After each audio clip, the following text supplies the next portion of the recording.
Un fraternal saludo a todos los oyentes de la radio.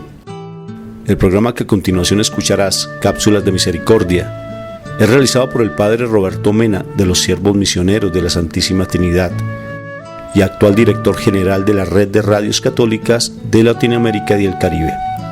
Desde Silver Spring, Maryland, y Rafael Aníbal Cortés, psicólogo, consagrado en un ministerio de restauración familiar desde Bogotá, Colombia. Te damos la bienvenida a nuestra emisión y gracias por escucharnos.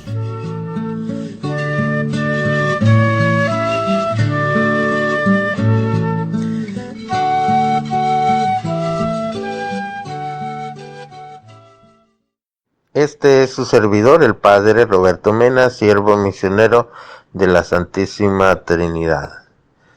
Y pues en su programa de Cápsulas de Misericordia, cada semana le traemos distintos programas enfocados en este tema de la misericordia, que como nos ha indicado el Papa Francisco, pues siempre continúa. La misericordia de Dios nunca se acaba, aunque se haya terminado el jubileo de la misericordia. Por eso continuamos con este programa de Cápsulas de Misericordia, llevándoles testimonios y también predicaciones que nos enfocan alrededor de este tema de la misericordia. Y recordemos que a nuestro querido Papa Francisco se le llama el Papa de la Misericordia porque está enfocado mucho en este tema tan importante. Por eso hoy escuchamos atentamente el programa de hoy.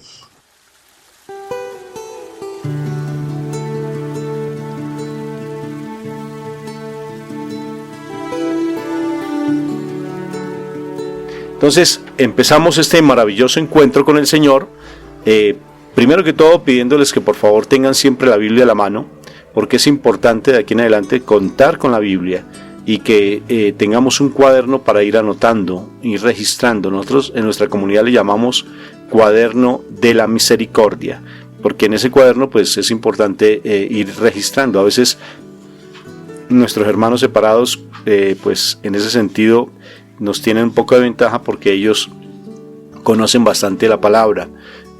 Obvio que hay diferencias, pero sobre todo es importante que tengamos muy en claro que la palabra nos hace libres. Conoceréis la verdad y la verdad os hará libres.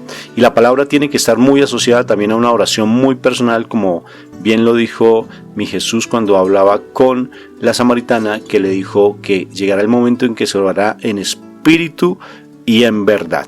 Entonces, por favor, para que tengamos siempre la Biblia, vamos a recurrir a algunos pasajes bíblicos para que ustedes muevan la Biblia, se adentren cada vez más en la Biblia, y si los que ya tienen ese hábito, para que lo sigan fortaleciendo. Es importante conocer la palabra de Dios, porque a través de la palabra Dios nos va hablando de muchas maneras. A veces le pedimos, no es abrir la palabra como decimos en Colmé, como al pinochazo, ¿no es cierto? O sea, cerramos los ojos, Señor, por favor, yo quiero que me des una palabra hoy, y medio abrimos el ojito derecho, izquierdo, a ver si cae en el pasaje que siempre queremos, y la abrimos ahí, y preciso sale la palabra que el Señor nos quiere hablar. Pienso que esa no es la mejor manera.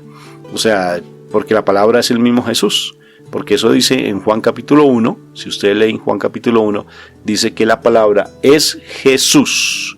La palabra se hizo verbo y habitó entre nosotros, se hizo carne y habitó entre nosotros. Y la palabra es Jesús. O sea que tú estás tocando el cuerpo de Jesús cuando tú lees la palabra. Y es importante hacerlo. O sea, de aquí en adelante, por favor, cada vez que te invito, cada vez que vengas a nuestros encuentros, tengas la palabra y algo con que anotar. Perfecto.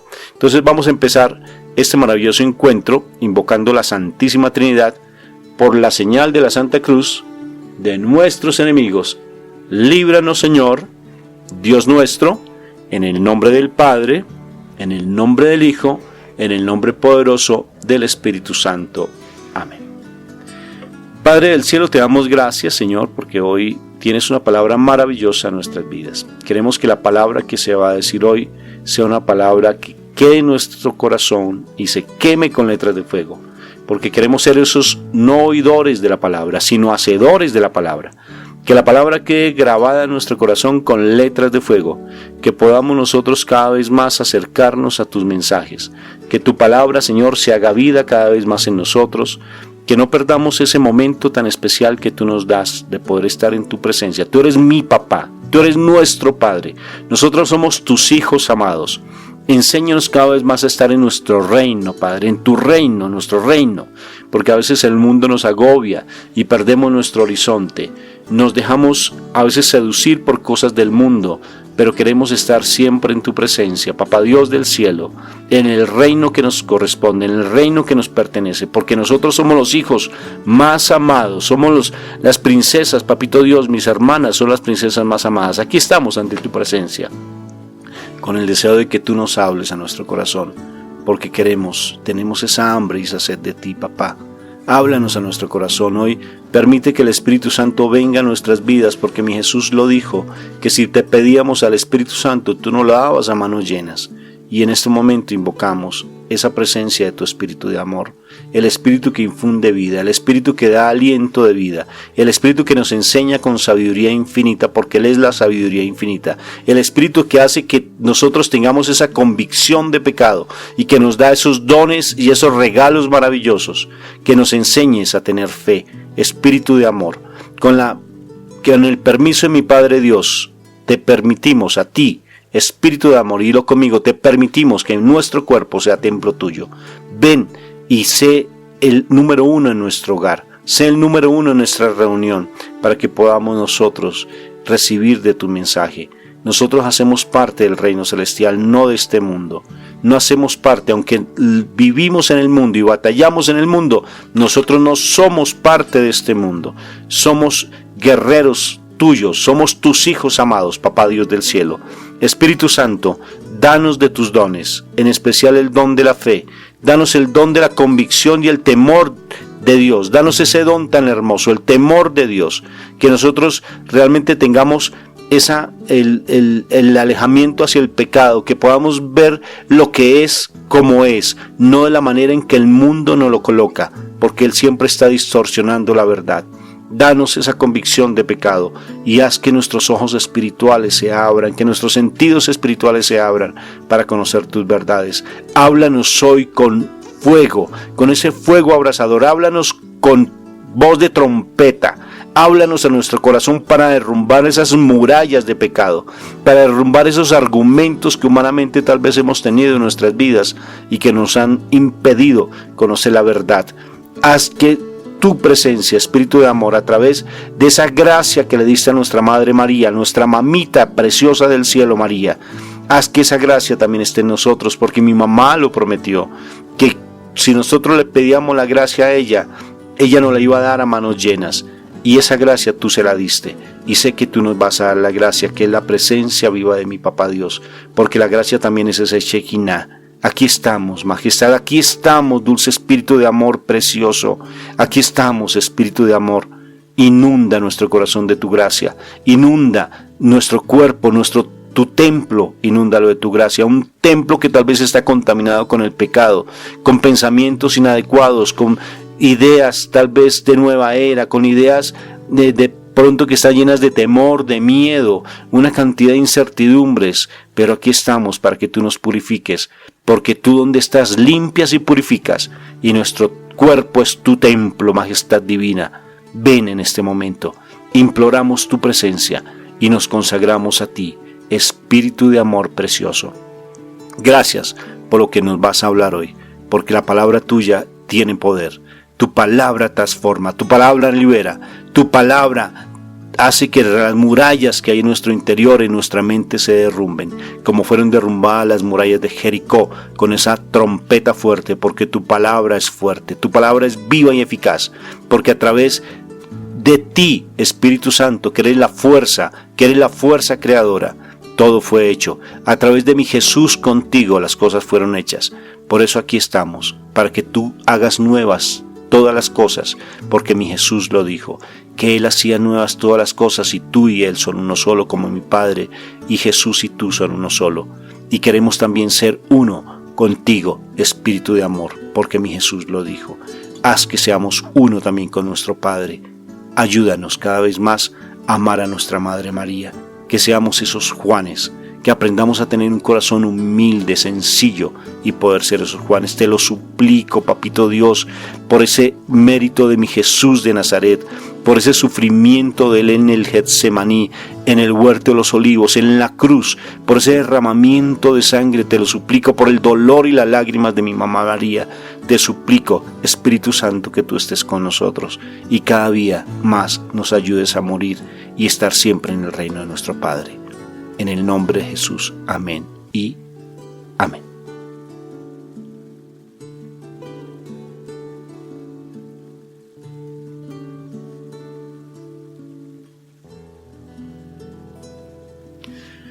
Bueno, muy bien. Entonces, un fraternal saludo nuevamente a todas las personas que en este momento nos están escuchando. Y me alegra mucho que cada día más pues las personas están creyendo en nuestro ministerio, están confiando en lo que nosotros hacemos, en los seminarios que nosotros hacemos a nivel virtual. Ha sido maravillosa, las personas que terminan, las personas que paulatinamente pues se están esforzando, porque no es fácil sacar una hora, hora y media, casi 2 horas de tiempo, tener que escuchar un audio una y otra vez, pero realmente el Señor habla y se han presentado situaciones muy lindas de transformaciones, de momentos muy lindos, súper preciosos, y me parece espectacular que podamos cada vez más estar llegando a cada corazón, a cada familia. Somos un ministerio con mi preciosa esposa de restauración familiar, donde el Señor restauró nuestro hogar, donde el Señor cambió nuestras vidas, donde el Señor hizo nuevas todas las cosas en nuestro hogar, porque estábamos un poquito perdidos, estábamos un poquito como embolatados en el mundo, pero Dios hizo nuevas todas las cosas. Entonces hoy tenemos un tema muy lindo, mi amor. Tenemos el tema sobre el saber perder. ¿Será que nosotros hemos aprendido a perder? Y vamos a hablar un poco de nuestra experiencia, testimonios que tenemos, vamos a hablar de la palabra de Dios, vamos a hablar de personajes bíblicos, de personajes en la historia que han perdido y se han levantado. Entonces va a ser de verdad una charla muy bonita, porque el Señor siempre trae cosas muy hermosas. ¿Qué más, mi amor? ¿Cómo estás? Excelentemente bien, gracias a Dios, y bendiciones a todos los que están escuchando en este momento. Pues esperar que este momento sea de Dios, que este momento sea Él hablándonos a nuestro corazón, y que sea de mucho aprendizaje, no solamente para ustedes, sino también para nosotros, porque siempre el Señor se deleita no solamente enseñando a unos, sino a otros. O sea, todos salimos en ventaja, y eso es una gran bendición. Entonces, hoy ese tema está espectacular. ¿Sabes por qué? Porque hay unos versículos bien interesantes sobre ese tema.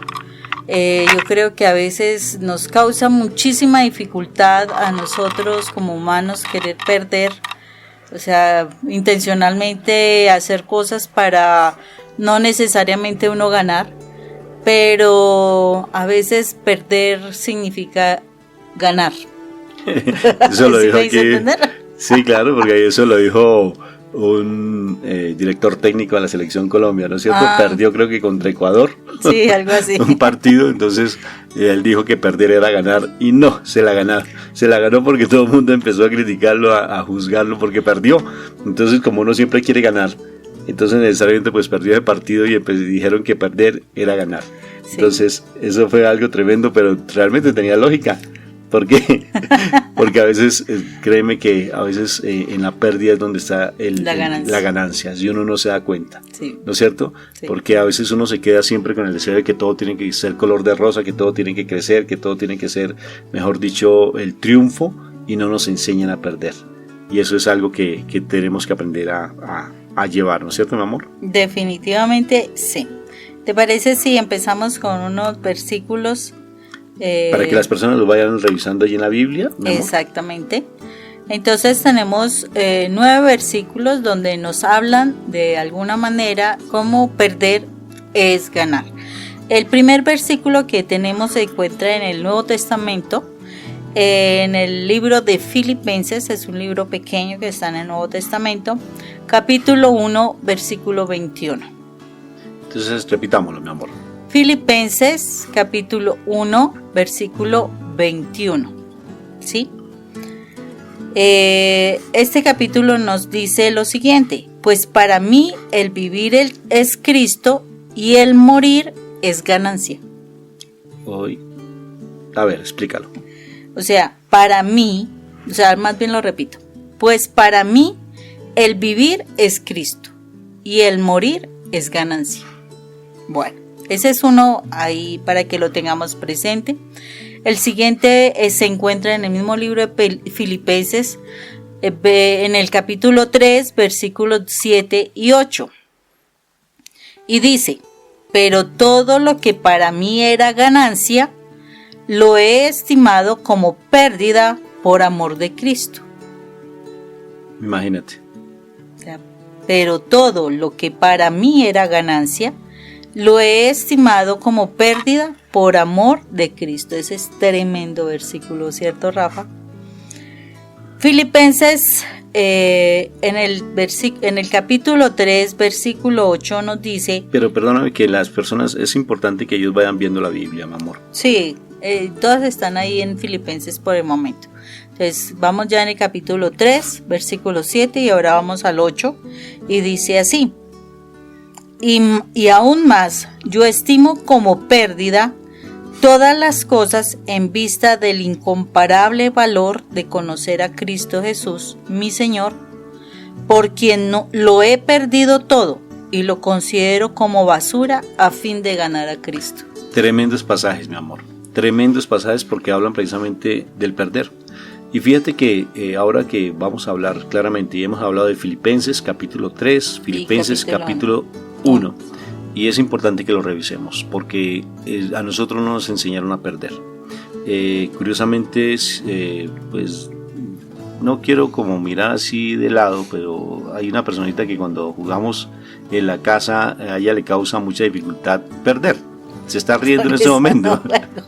Sí, y es en los juegos, ¿no es cierto? Pero ella fácilmente lee el pasaje bíblico, pero ella no se da cuenta que a veces le causa dificultad perder. Porque nosotros somos muy diferentes, entre mi esposa y yo somos muy diferentes. Eso no quiere decir que uno sea más que otro, sino que antes yo me creía más, ¿sí?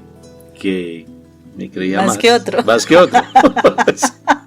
Y el Señor cómo me ha dado duro. Cuando uno se cree, sí. Cuando uno crece como palmera, baja como coco. Baja como coco. Y creo que eso me pasó a mí.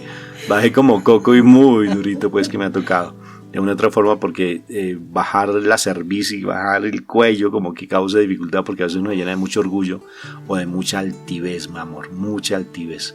Y a veces uno no sabe perder, le causa una dificultad aprender a perder. Y eso se ve fácilmente en el juego. Hay un dicho maravilloso, hay un dicho que si uno quiere conocer a una persona, uno la puede conocer como en dos momentos. Una, en la autoridad, o sea, cuando tengan poder, para mirar cómo son, cómo se comportan con el poder. Y dos, en la pérdida, cuando tengan dificultades. Y ahí uno los ve como son.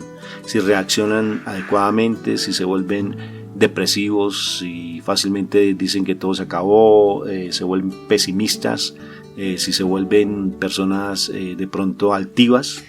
Y tengo otro punto más, otro tercero, no solamente dos. Sí, ¿cuál otro? Cuando se encuentran solos. Ay, amor. ¿Cómo están, cómo actúan y demás cuando se encuentran solos? Oye, eso es interesante. Tremendo. O sea, hace 3 puntos, ¿no? Para sí, conocer claro. a alguien. Y cuando tienen poder, cuando están en dificultad y cuando están solos. Qué interesante. Bastante. Entonces, ahí uno los va a conocer. Porque hay una palabra hebrea que se las dejo como tarea, se llama kenosis. Kenosis. Y la kenosis, bueno, pues la vamos a decir, tiene que ver con la muerte. Tiene que ver con la pérdida. Y todo el cristianismo se fundamenta en la muerte. Todo el cristianismo. Si vemos nuestro Jesús crucificado, pues nuestro Jesús crucificado es muerte. Y viene esa canción, ¿no? Dice, ahí, si el grano de trigo no muere, sí, hay que morir para vivir. Como está escrito en la palabra y se traduce en una canción eucarística. Y eso se encuentra en el capítulo 12 del libro del Evangelio de San Juan, versículo 24, que también es uno de los míralo. versículos. Por favor, busquémoslo. Juan capítulo 12, versículo 24. Juan capítulo 12, versículo 24. Si el grano de trigo no muere, si no muere, solo quedará, ¿si te das cuenta? Pero si muere. Mira lo interesante. en abundancia dará. Un fruto eterno que no morirá. Entonces me parece súper interesante, Moniquita. Entonces, sí, definitivamente el tema de hoy y la situación de perder o de morir es importante, y sobre todo porque en la vida de nosotros los creyentes, los hijos de Dios, es muy importante que nosotros sepamos que precisamente para que nosotros podamos ganar, realmente tenemos que aprender a morir, y es a morir a todo lo humano, Rafa, es que es todo lo humano. Uno queda asombrado, o sea, en la medida en que uno va aprendiendo a sanar, que uno va aprendiendo a perdonar independientemente de lo que le hayan hecho a uno, porque la verdad, o sea, a uno le pudieron haber pasado muchas cosas, pero lo que el Señor empieza a mostrarnos, y se ve a través de la crucifixión y todo el proceso del Calvario de Jesús, fue ese morir precisamente a morir a todo lo que se llama carnal. Entonces a Jesús, por ejemplo, lo tomaron preso, lo juzgaron con calumnias, con mentiras y demás, y él moría a ese sentir que él tenía, porque yo creo que él sentía como ese dolor de toda la cantidad de mentiras que se estaban diciendo sobre él. Y es muy importante que nosotros podamos ver cómo realmente, o sea, es toda esa cantidad de situaciones que vivimos a diario, toda esa cantidad de situaciones en las cuales sufrimos y demás, nos están invitando a que muramos en el plano humano y que nos demos la oportunidad de crecer más en el plano espiritual. O sea, todo el caminar de Jesús fue enseñándonos a eso. La única forma como nosotros podemos llegar a amar realmente a otras personas desde el plano del amor de Dios, sin tener presente todas las situaciones, las circunstancias, las cosas que nos hayan hecho, es realmente muriendo a lo carnal que tengamos nosotros. Es de la única forma que nosotros vamos a ganar. Es de la única forma que nosotros realmente nos vamos a sentir tranquilos, felices. Por eso es que es tan importante que nosotros aprendamos a eso, Rafa.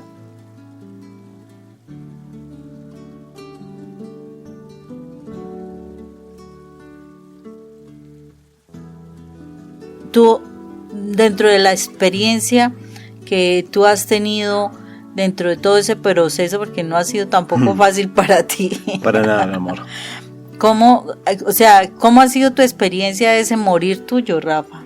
Mira, mi amor, no ha sido fácil. O sea, de por sí, el hecho mismo de haber sido, yo fui el mayor de todos mis hermanos, fui el mayor de los sobrinos, de los nietos de igual manera.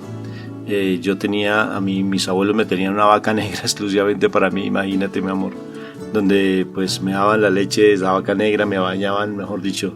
Había muchas cosas que en mi educación de por sí me dieron, y de por sí yo fui un chico desde muy pequeño demasiado inquieto, muy muy inquieto, y esa inquietud que tenía pues me hizo que de una u otra forma fuera muy consentido, y ese consentimiento que tuve pues me hizo creerme, o sea, un ego más grande, o sea, que yo me lanzaba desde el ego y me suicidaba, mi amor.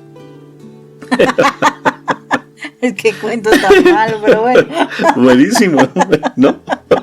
Rafa. Entonces ese ego de por sí era demasiado alto, y aún así no creas que a veces sale como a flote, pero bien lo que tú leías en Filipenses, que como dice Pablo, dice que cuando uno está en Cristo, pues morir en Cristo es ganancia, y yo creo que Pablo fue muy altivo, muy muy muy altivo. Inclusive he llegado a pensar que incluso ese aguijón de Pablo era su altivez, era su altivez. Entonces había mucha altivez, Moni, pero bastante altivez en todas esas situaciones que vivenciaba en mi vida, y aprendí a morir, pero cuando empecé a conocer del Señor, Y cuando él dice que él es manso y humilde de corazón, Moniquita, manso y humilde de corazón, pero ¿cómo causa dificultad realmente el uno perder, no? O sea, uno ve, por ejemplo, el comportamiento de las nietas. ¿Sí te has dado cuenta? Nuestras nietas, cuando estamos jugando, así en familia, ¿qué hacen ellas, por ejemplo, Moniquita? O sea, cuando ellas se ponen a jugar y entonces las dos quieren ganar, o sea, cuando ellas, o sea, les causa mucha dificultad de empezar a soltar cosas o a entregar cosas, entregar algún juguete o que ellas que queden en segundo lugar para algo, pero ha sido interesante precisamente porque es parte de ese proceso que nosotros hemos visto como muchísimas veces si nosotros no empezamos desde esa temprana edad a corregir para que los niños empiecen a dar cuenta que no es el ganar en lo humano, sino el aprender esos valores hermosos, en ese compartir, en ese darse por el otro, en ese servir al otro, que ellas pueden empezar a aprender y a ganar muchas cosas. Mira que hay un pasaje bíblico, Rafa, que acababas de hablar sobre el ego, y que nos habla también un poquito sobre a lo que tuvo que morir Moisés. Acordémonos que Moisés fue un hombre formado por el faraón, ¿no? Por la hija del faraón, y él pudo haber dicho ser llamado como hijo de la hija del faraón, o sea, de la hermana del faraón, en pocas palabras, ¿no? Perdón, me estoy enredando, de la hija del faraón. Y mira, esto se encuentra en Hebreos 11, del 24 al 27, Hebreos 11, del 24 al 27. Anótalo y lo buscas, por favor. Hebreos 11, del 24 al 27.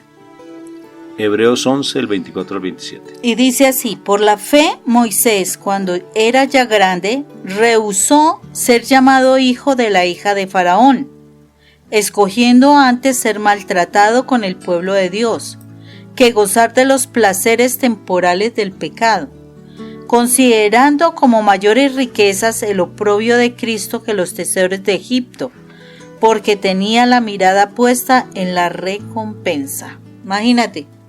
Sí, claro.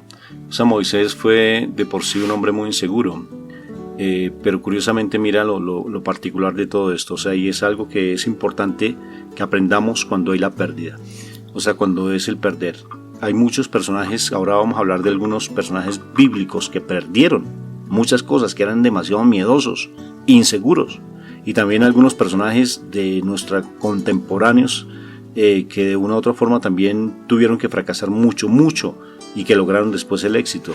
Pero entonces el valor de la pérdida, Moni, o sea, es que ojalá pudiéramos entender qué es perder, por ejemplo, personalmente, y yo sí les comparto, a mí me encanta perder, y para mi familia cómo ha sido de difícil eso en ocasiones poderlo entender, y mi esposa en especial, porque de por sí, por ejemplo, a mí no me gusta cobrar, me causa dificultad y inclusive a mí me han robado mucho y he perdido muchas cosas y a mí eso no me interesa, o sea, porque yo me muevo mucho a misericordia. Y de por sí perfectamente a mí me decían: ¿por qué tus conferencias no las cobras? Deberías cobrar y te va mucho mejor, porque no todas las personas se mueven a caridad, Rafa, y depender de la caridad es muy complejo, porque no todos se mueven a caridad, y porque a veces están muy en el mundo y a veces no ven el valor de la ofrenda. Yo les decía: pues a mí no me interesa, o sea, yo personalmente quiero vivir con base en la caridad, quiero vivir con base en lo que el Señor me habló, porque Él me dijo que teníamos que vivir a través de mi hija, teníamos que vivir de la misericordia.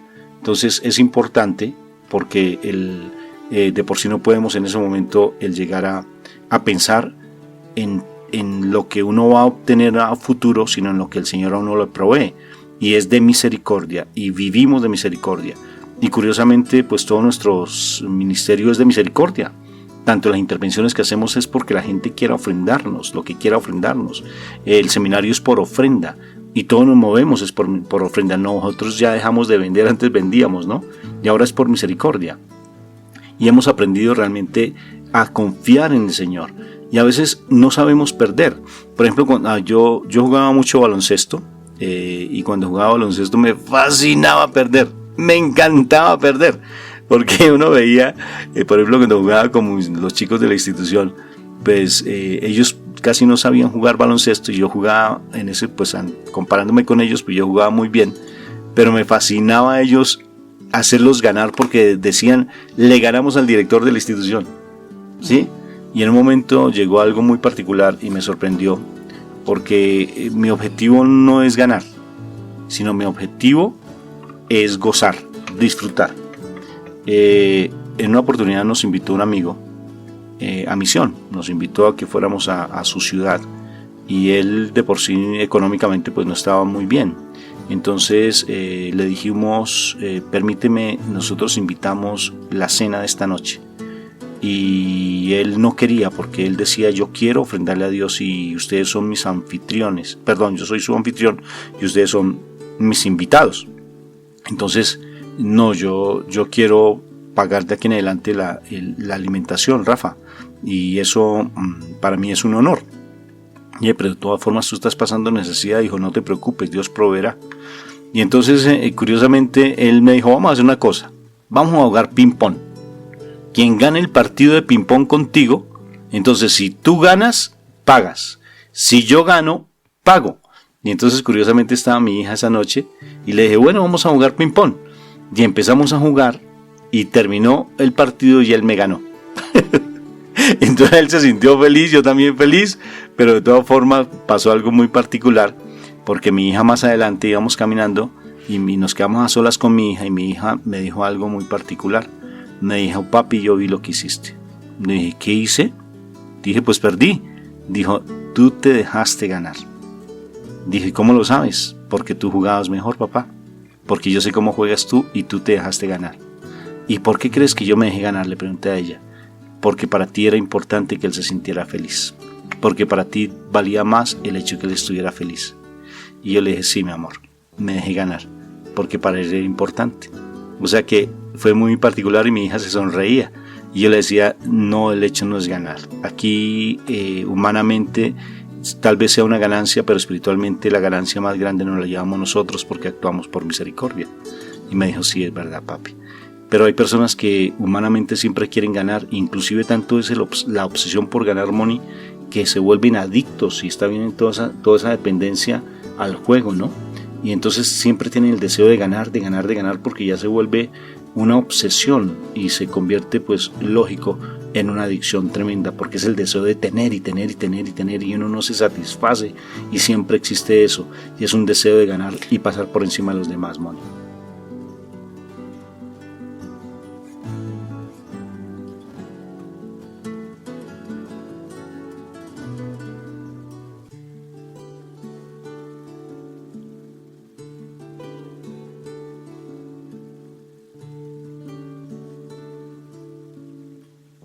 Pero Rafa, entonces en esa forma, o sea, ¿qué pueden hacer las personas precisamente para poder empezar a educar a sus hijos? Porque generalmente lo que nos enseñaron fue a ganar, ¿no? Lo que nos enseñaron fue en todo tiempo ser los mejores, que es lógico, sí, nosotros tenemos que ser excelentes, pero es diferente ser excelente a ser ganador, ¿o no? ¿Y qué se puede hacer con los hijos para que eso, o sea, cómo les podemos enseñar a los hijos para que para ellos no se vuelva problema? Porque muchísimos hijos para ellos se convierte en un problema el que no ganen, ¿cierto? Sobre todo porque ellos tienen que sacar buenas notas en el colegio, porque tienen que de pronto tener un desempeño muy bueno, etcétera. Las situaciones, ¿qué pueden hacer? ¿Qué se puede hacer uno como padre para poder guiar a los hijos sin darles un mensaje de que ellos tienen que ser unos perdedores, sino que, o sea, y de pronto dejarse de todo el mundo, qué sé yo? O sea, estamos en una condición difícil para poderles enseñar a nuestros hijos en esos tiempos. Muy buena pregunta, mi amor, porque es una pregunta que se hace en toda la familia. Es cómo enseñarle a educar a nuestros hijos para que ellos sean unos verdaderos hombres de éxito, unos triunfadores. Pero no sabemos el concepto de triunfo y me parece espectacular. Para eso, para contestarse esa pregunta que me parece tan linda, quiero referirme a pasajes bíblicos de personajes de la historia bíblica, nuestra historia personal, y de pronto algunas experiencias que hemos tenido dentro de esta intervención. Moni, pienso importante y esto es muy importante que lo tengamos presente. El objetivo no es llegar a la meta. no es llegar a la meta. El objetivo es tú cómo caminas para llegar a la meta. Porque a veces nos obsesionamos tanto por llegar a la meta que cuando llegamos a la meta pues nos sentimos defraudados. ¿Ya que voy con ello? Es como cuando uno tiene una obsesión por ir a conocer una ciudad. Y uno se obsesiona tanto y empieza a buscar tanto de la ciudad que cuando llega allí ya uno se siente ya perdió el interés porque no disfrutó el todo, o sea, no disfrutó el momento. Me acuerdo de uno de los paseos que tuvimos en nuestra institución cuando trabajamos con los terciados capuchinos, que ellos nos llevaban bastante a convivencias familiares. Entonces ellos se fueron primero y nosotros ellos se iban como 8 días prácticamente en un paseo y nosotros solamente teníamos 2 días. Y yo le dije a mi esposa y nos fuimos ¿te acuerdas? Con Jonathan, con nuestro hijo. Uh-huh. Y yo le dije, lo importante es que disfrutemos, así sea desde el momento en que preparamos las maletas, que lo disfrutemos, el momento de ir en el bus, en el transporte urbano, pues decimos aquí bus en Colombia, y lleguemos allá a la ciudad. Y curiosamente cuando llegamos al paseo, pues no había ni cabañas donde quedarnos, nos tocó ir hasta un hotel, buscar otro sitio. Pero fue tan divertido, Moni, ¿recuerdas? Y nos divertimos tanto porque todo fue un goce. O sea, porque fue el compartir, porque fue el comer algo en el camino, el calor que llevábamos de pronto en el bus. O sea, todo fue un divertirnos. O sea, el objeto para enseñarle a alguien a no estar pensando siempre en la ganancia o la pérdida, que tienes que ganar, que es que tienes que ser el primero, es disfruta y empieza a disfrutar qué obtuviste, qué ganancia tuviste, de qué te diste cuenta, qué disfrutaste. Es para uno vivenciar el aquí y el ahora. ¿Qué quiere decir con eso? Es dentro de la terapia gestáltica a nivel de psicología, pero sobre todo es lo que dice el Señor, no te preocupes por el futuro, dice el Señor, es que Él es el mejor terapeuta. La terapia gestáltica no la creó un psicólogo, sino la creó mi Jesús cuando dijo eso. Dijo, ¿por qué te preocupas por el mañana? ¿No te das cuenta que cada día es un regalo de tu papá? De tu papá Dios. Mira a las aves del cielo, ¿quién les da de comer? ¿Dónde viven?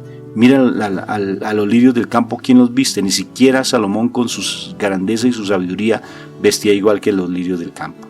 Entonces, ¿qué quiero decir con eso?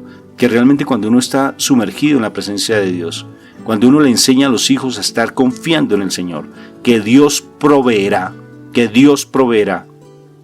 necesariamente pues vamos a aprender a enseñarle a los niños que no te preocupes por si ganas o pierdes, porque allí no es el punto, sino que tú disfrutes la situación que tú estás vivenciando, que tú empieces a sacarle provecho a las circunstancias, que observes, que te des cuenta. Y si tú le enseñas a tener un pensamiento crítico a tu hijo ante las circunstancias, a tener una visión espiritual de que te das cuenta, hijo, que descubriste, que te diste cuenta, esas palabras, por ejemplo, a nivel de psicoterapia, esos son fundamentales.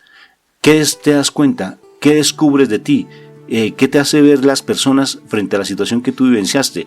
Desde allí vas a empezar a ver cosas maravillosas, Moni.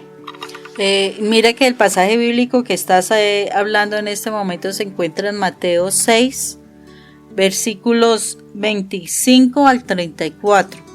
Mateo 6, 25 al 34, que podemos mirar perfectamente lo que nos dice la palabra. Nos dice, por tanto os digo, no os afanéis por vuestra vida, qué habéis de comer o qué habéis de beber, ni por vuestro cuerpo, qué habéis de vestir.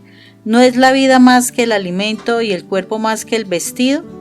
Y entonces ahí sigue una cantidad de cosas más que el Señor nos enseña precisamente a raíz de este texto. O sea, y hay otro texto bíblico, ya se los paso, que nos habla de que cada día trae su afán. Entonces sí, es suficiente con lo que tenemos para hacer en el día de hoy como para estar preocupándonos por el día de mañana. Y curiosamente son textos bíblicos que si es una persona que sufre de mucha ansiedad, le va a servir bastante, Rafa. Porque la ansiedad es precisamente ese exceso de futuro, o sea, estarnos preocupando por el futuro, por lo que va a pasar mañana, y dejamos de vivir el presente, dejamos de estar vivenciando, de estar disfrutando, de estar compartiendo, de estar aprendiendo lo del hoy por estar pensando en el mañana. Entonces es muy importante, ya en un momentico se los paso. Claro que sí, mi amor. Y fíjate que cuando tú hablas de Moisés fue un hombre que fue con una altivez. O sea, si nos ponemos a estudiar la vida de Moisés, descubrimos que cuando él estaba siendo educado por el faraón, él pues era prácticamente una educación de rey. Era un príncipe y como tal fue educado y era altivo y era prepotente, tanto así que mira que le quita la vida pues a un egipcio, y en ese momento pues ya él sale corriendo, lo destierran prácticamente de Egipto, y fíjate que duró 40 años Moni en el desierto. 40 años para morir, 40 años para perder, para empezar a darse cuenta que tenía que estar pensando en Dios. Y era tan inseguro, que cuando va al monte Horeb, cuando ve la zarza ardiendo, cuando estaba allí buscando sus ovejas, entonces va al monte Horeb, y en el monte Horeb pues ve su zarza ardiendo, cuando dice esa canción, ¿no? Quita tus sandalias de los pies, porque este lugar que pisas santo es.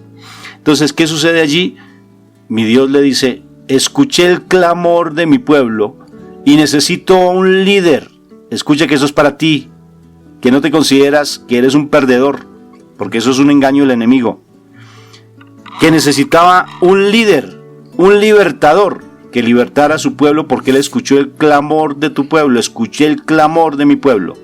Y en ese momento, ¿qué hace Moisés? Pero yo, y le dijo como 4 cosas, 5 pretextos, porque a veces cuando nosotros no nos levantamos, es porque el mal nos llena de argumentos y pretextos, y olvidamos nuestra verdadera naturaleza, una naturaleza de líder, una naturaleza de hijos amados de Dios, una naturaleza de príncipe, porque nuestro Padre es Dios, porque nuestra Madre María es reina, somos príncipes y princesas amados, y se nos olvida nuestra naturaleza, y llegamos por las adversidades de la situación, de las situaciones que por ejemplo vivenció Moisés, que fue desterrado, llegó al desierto, un fracasado aparentemente, un perdedor, dejó su condición de curubito, de estar viviendo en el curubito, y llegó simplemente a cuidar ovejas. Entonces, ¿qué sucede? Se siente una persona tan tímida, tan insegura, que no es capaz ni de hablar, que no es capaz de enfrentarse a Faraón, a los gigantes, como esos gigantes de David. Y entonces mi papito Dios le dice, está bien, ¿no sabes hablar? No confiaba. Imagínate, mi papá Dios le da esa orden y no sabía hablar. No es que yo no sé hablar, ¿cómo tú me vas a mandar allá si no sé hablar? Entonces le dijo, bueno, está bien, te voy a poner a tu hermano Aarón para que hable por ti. Pero es que yo, ¿cómo voy a hacer cómo les voy a demostrar? Mira, tú con ese callado que tienes, con esa vara, se las vas a lanzar y se van a convertir en culebra, en serpiente, y así vas a demostrar, y así sucesivamente le dijo como 3 o 4 veces o 5 veces para romper esos argumentos.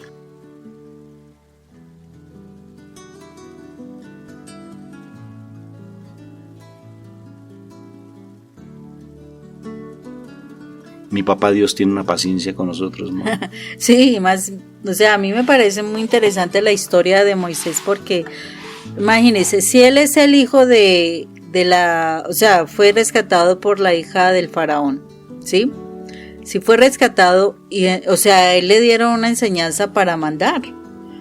Y empecemos por ahí, o sea, ya tiene que empezar a morir a muchas cosas que había aprendido. Ya él aprendió algo, quiso estar ya en su pueblo, entonces muere a ese designio que había tenido inicialmente de estar en casa de Faraón.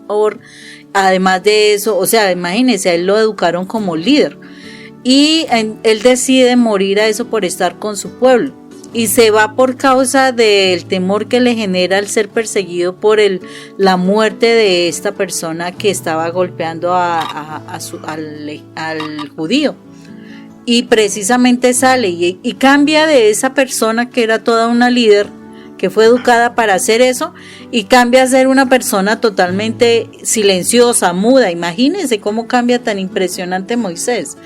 Y además de eso, después de eso tiene que morir a ese retraimiento que él tuvo tan impresionante, para poder ser el líder de todo el pueblo de Israel y poder libertar al pueblo y llevarlo a través del desierto. O sea, todo el proceso que él tuvo que hacer. Y nosotros también tenemos que hacer un proceso en diferentes espacios, áreas de nuestra vida, ya sea morir a nuestros hijos, ya sea morir a nuestro esposo, ya sea morir a las adicciones, al trabajo, porque a veces el trabajo se vuelve una adicción también.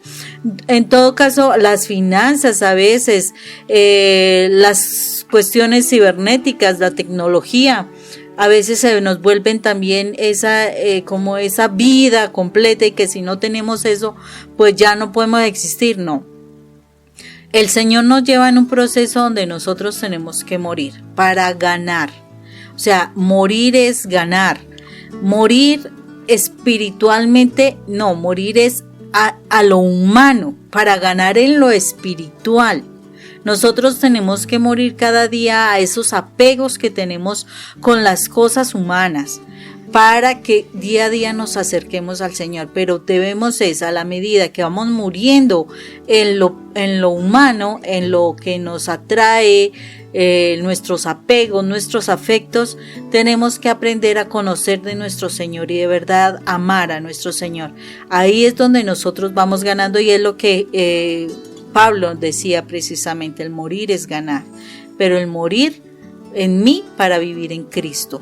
Ese es el verdadero ganancia. Pero Moni, mira que a veces no nos damos cuenta que lo que está vivenciando nuestra vida en ocasiones es una oportunidad inmensa que tenemos, y nos afanamos. O sea, porque como hemos estado como Moisés, allí siendo, de pronto hubo mucha prosperidad, hubo muchas situaciones antes en nuestras vidas que cuando estábamos en el mundo. Y ahora cuando Dios nos está puliendo no lo aguantamos, no lo resistimos, Moni. Entonces nos causa dificultad, pero Dios a uno realmente lo levanta de una manera vertiginosa, Moni. Es como el cuento de la vaquita, ¿no? Que nos lo contó uno de nuestros frailes cuando nuestro director, y nos contaba el cuento de la vaquita. Y alguna vez nos dijo, la vaquita. ¿Cuál es la vaquita? Que esa familia, bueno, les voy a contar el cuento de la vaquita. Que esas personas que vivían con una vaca, y entonces vivían y dependían de la vaca. Y entonces un amigo de ellos fue a visitarlos y les dijo, ¿ustedes qué hacen con esa vaca? Dijo, pues de esa vivimos, le sacamos la leche, vendemos la leche, comemos de lo que vendamos de la leche, y vivimos de la vaca. Y entonces el Señor le dijo, pero es que la vaquita se está volviendo vieja, vale la pena que la vendan o la sacrifiquen y compren otra cosa. O sea, proyéctense, hagan otra cosa diferente, compren ovejas, compren cabras, hagan otra cosa. Miren la condición que viven, que nunca han salido adelante, sino siempre dependiendo de esa bendita vaca. Y entonces uno cree que por lo que uno tiene, uno siempre va a estar dependiendo. Y eso nos pasó a nosotros, ¿no? Dependimos por muchos años, 25 años, dependiendo de los terciarios capuchinos. No es que quiera decir que sea malo, aprendimos muchísimo porque tenemos un ministerio como ahora de restauración familiar debido a todo ese aprendizaje que tuvimos. Pero nos tocó morir a nuestra vaca.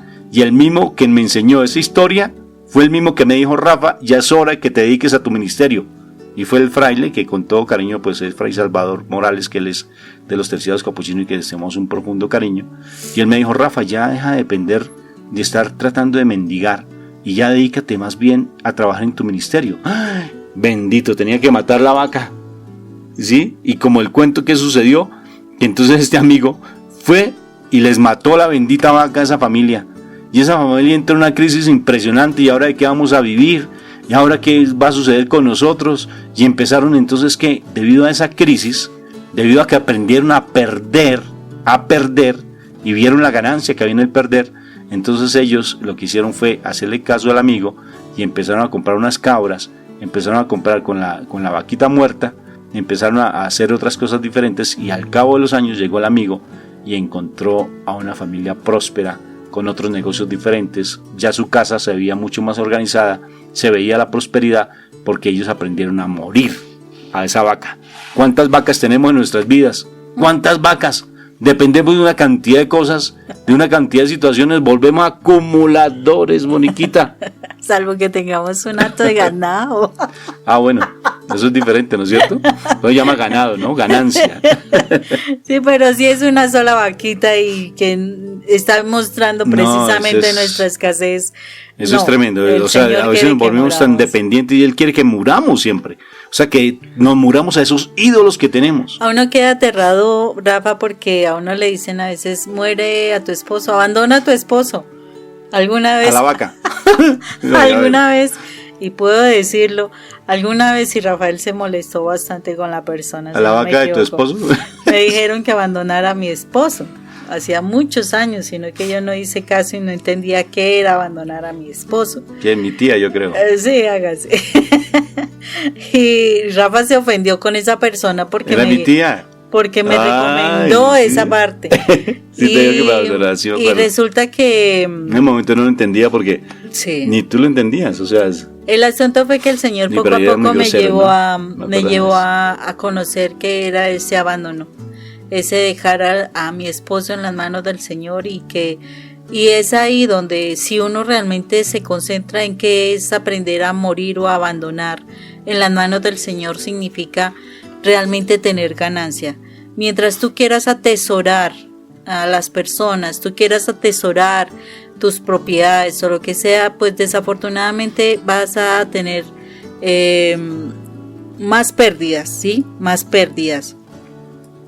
Aún si sientes que te han robado cosas y sufres por ello, mientras que tú no sueltes eso, no vas a poder recuperar lo que has perdido, porque así lo mismo en la palabra encontramos un pasaje bíblico relacionado donde dice que si tú has dejado todo, si te han robado lo que sea, no te preocupes, porque eso, o sea, si te han robado, te devolverán hasta 7 veces lo robado. Entonces, imagínate la situación. Necesitamos realmente aprender a soltar lo humano.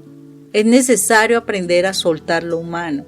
No hay que ganar todo el tiempo, Rafa. O sea, que tu ganancia realmente sea espiritual. Espiritual, sí. Esa es la ganancia que tenemos que buscar. Eso es como difícil de entender, Moni. O sea, porque uno siempre piensa que, por ejemplo, en todo lo de los matrimonios, o sea, a veces hacerle entender a alguien es tan complejo ese sentido. A mí cuando alguien, por ejemplo, hoy me escribía algo maravilloso, me decía: Rafa, por fin me di cuenta, después de esos seminarios tuyos, me di cuenta que quien tenía que crecer soy yo. Que quien tenía que crecer soy yo, Rafa. Ya dejé de estar pensando en que mi esposo vuelva. Ya dejé, porque duré por muchos años. Dije, y por fin lo entendiste. Por fin. Y después ya le decía: ahora que lo entendiste, hazlo vida. Y dedícate a fortalecer eso en ti y deja que la palabra se haga vida en ti. Pero ¿cómo causa dificultades eso, Moni? O sea, realmente es estar en la presencia de Dios, que la parte espiritual es lo fundamental. O sea, que no hay nada más.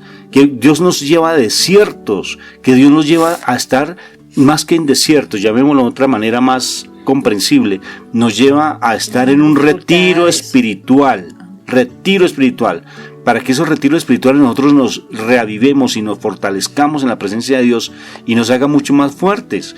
Por ejemplo, esa historia de la piedra, de un hombre que dijo: Señor, yo quiero crecer en ti, quiero ser tu mensajero del amor, quiero ser tu discípulo, quiero ser un misionero. ¿Qué debo hacer? Entonces mi Jesús le dijo: pues empuja esa piedra que está al frente de tu casa. Y el Señor se quedó mirando esa piedra, y una piedra inmensa, Moni. Y entonces le dijo al Señor: pero Señor, se puso a pelear. O sea, le pide al maestro algo y se pone a pelear con lo que el Señor le pone. Y lo peor, así hacemos todos. Siempre, ¿no? O sea, sí. Dame paciencia y me pone una situación bien de frente para que yo tenga. Una persona bien terca, bien mal geniada, bien caprichosa, para que desarrolles la paciencia. Tú como que le pediste paciencia a Dios, ¿sí o no? Sí, yo le decía: Señor, dame paciencia. ¿Y a quién te puso? A mi esposo. Ah, ¿sí? Y entonces le pones a piedra y le dice: por favor, empuja esa roca. Y ese hombre dijo: bueno, está bien. Después de que le peleó, empezó a ser obediente y empezó a empujar esa piedra, y duró más o menos como unos 3 veces empujando la bendita piedra. Decía: ya me cansé. Y otra vez se puso a pelear con Dios, como siempre, ¿no? Se puso a pelear con Dios y le dijo: ¿para qué me sirvió? Mire, no moví ni siquiera 1 milímetro la bendita piedra, y lo único que hice fue sacar callos en mis manos y no más. Y entonces el Señor le dijo: mira tu cuerpo. Le puso un espejo: mira tu cuerpo, ¿cómo está? Y él se quedó mirando, lo dijo: pues muy robusto, o sea, muy fuerte. Dijo: ahora sí te necesito para que vengas a hacer mi obra, porque tu cuerpo lo necesito que esté fortalecido, porque lo que viene es mucho más fuerte que eso. Y él quedó como condorito, plop. ¿Sí ves? ¿Por qué? Porque eso es lo que hace el Señor, siempre formando nuestro carácter,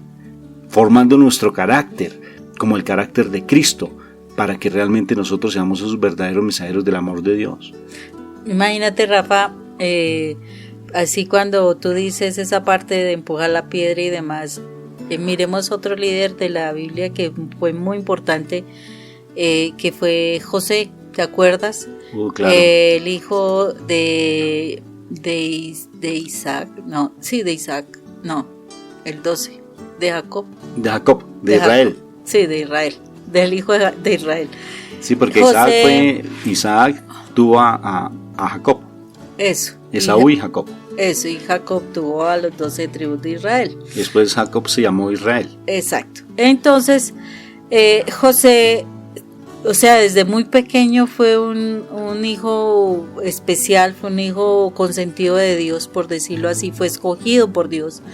Y desde muy pequeño él empieza a sufrir porque cuando los hermanos le tenían envidia, porque era el preferido de su papá, pues lo venden, él es encarcelado, pero aún así él todo el tiempo se mantenía en la presencia de Dios. Y dentro de toda esa cantidad de circunstancias, porque imagínate, fue alejado de su papá, fue encarcelado, fue acusado. Bueno, ¿qué no le pasó a José? Y José no se alejó de Dios, que es lo que a veces nos pasa a nosotros. Se presentan dificultades y entonces nos alejamos de Dios. O nuestra fe es tan débil que uno cree que una circunstancia es porque Dios no nos escucha. No, todas las cosas pasan para bien a los hijos de Dios. Todas. A los que amamos al Señor. Y entonces, ¿qué es lo que sucede? José entendía eso, o sea, en su corazón estaba eso. Por eso él no se aleja en ningún momento. Y mire, ¿de dónde sale José? ¿De dónde llegó? ¿Hasta qué punto llegó José? ¿Y a dónde llegó? A lo último, ¿a dónde ganó? Él fue el segundo al mando del faraón. Él fue el que le administró todas las riquezas a Faraón. Él fue el que sacó a ese pueblo básicamente de la escasez tan impresionante.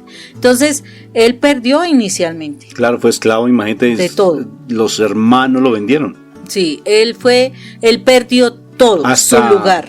Hasta también cuando llegó allí le metieron embustes, ¿no es cierto? Claro, mentiras. O sea, mentiras porque y lo metieron en la cárcel, estaba en la cárcel. Exacto. Pero allí siempre mostraba su dignidad y su autoridad, porque siempre tenía esa identidad como el Hijo de Dios y porque tenía esa autoridad. Sabía que debía estar, era con Potifar, Dios. La esposa de Potifar lo amenazó. Y Dios lo ayudó, Dios lo acompañó, en Dios fue el ganador. Y en Dios, él fue el que sacó a su pueblo adelante, en Dios. Él fue el que le llevó alimento a su familia, y tanto que lo criticaron por esos sueños que tuvo en su momento y por lo cual él tuvo que perder su lugar de privilegio de estar al lado de su papá y pasar todas las que pasó, y terminó siendo el segundo al mando en esa región. Entonces es importante que nosotros veamos que el perder, si tú sientes que hay una circunstancia que te está llevando a perder, pero si eso te está acercando a Dios, realmente tú estás ganando. Mi amor, y hay pasajes bíblicos, hay personajes que no alcanzamos en este momento a nombrar, pero hay personajes bíblicos en la historia que nos fascina. Por ejemplo, Job, toda su familia, y cómo lo exaltó nuevamente mi papá Dios. Toda su familia la perdió. Gedeón, también, que la vida de Gedeón es hermosísima, que está, creo que en el segundo libro de los jueces, Gedeón. También Pedro, o sea el pobre Pedro, es que hay muchos personajes. Hay muchos personajes que nos muestran cómo ese perder los llevó a la ganancia. Y mira, por ejemplo, actualmente, Moni, o sea, ya viendo en nuestra época contemporánea, pues de lo que fue Abraham Lincoln, Moni, un hombre que es exaltado realmente porque fue el que luchó por la emancipación de los que estaban allí, los negritos, ¿no? Los de la esclavitud. Y él, para ser presidente, ¿cuánto luchó, man? ¿Cuánto luchó para haber sacado la bombilla? ¿Quién fue el que hizo la bombilla? Ay. Mónica. ¿Quién hizo la bombilla? Perdón por ese pequeño detalle. No voy a decir que Albert Einstein, Mónica, ¿qué pasó con la bombilla? Acuerdo. ¿Quién hizo el telégrafo? Morse. ¿Y el de la bombilla? Edison. Eso, Tomás Alva Edison. Mi amor, para llegar a la bombilla 120 fracasos, Mónica. Y él decía, cada fracaso es un éxito. Y es que es cierto. Porque Cada fracaso es un éxito. Ya sabe otra forma más de cómo no hacer las cosas. Eso es lo que él dijo. Sí. Porque ya sé una forma diferente de no cometer el mismo error. Entonces, pienso que tenemos que cambiar nuestra manera de pensar. Dijo, está en Romanos 12:2. Romanos 12:2, cambia tu manera de pensar para que dejemos de pensar como pollos. ¿No es así? Uh-huh. ¿Sí? Sí, yo creo que sí. No, para que cambiemos nuestra manera de ver las cosas, Rafa, de vivir. Antes de terminar, yo les había quedado en deuda con un pasaje bíblico que se encuentra en Mateo 6, versículo 34. Mateo 6, versículo 34 dice, no se preocupen por el día de mañana, porque mañana habrá tiempo para preocuparse. Cada día tiene bastante con sus propios problemas. Imagínate, mi amor. Entonces,